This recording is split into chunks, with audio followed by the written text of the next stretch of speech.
The National Weather Service, as part of the National Oceanic and Atmospheric Administration, released its first forecast for the 2025 Atlantic hurricane season Thursday. The bulletin is calling for a 60% chance of an above-normal season, 30% chance of a near-normal season, and 10% chance of a below-normal season.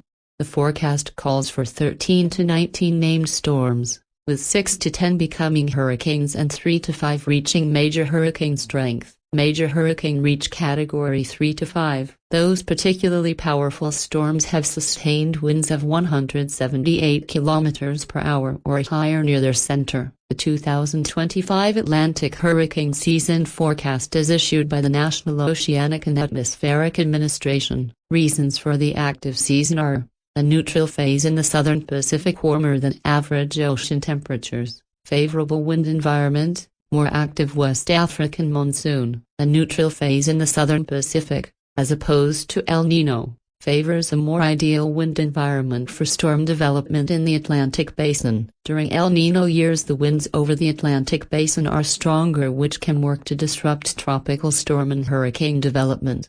Tropical storms and hurricane derive their energy from warm ocean waters. Near equatorial waters in the Atlantic, the Caribbean, and Gulf of Mexico are sitting about 1 to 2 degrees above average, plenty warm enough to fuel the development of occurring storms. Finally, many of these types of storms begin as thunderstorms drifting off the western coastline of Africa over the warm Atlantic waters. A more active West African monsoon creates more of those thunderstorms and so gives a higher chance of an increased number of tropical storms and hurricanes developing. The NOAA forecast matches the earlier forecast issued by Colorado State University, which has long been a leading institution in hurricane research. Atlantic Canada is an area of the country vulnerable to these type of storms, which means it's a good idea to have a plan to contend with the weather and impacts it can have.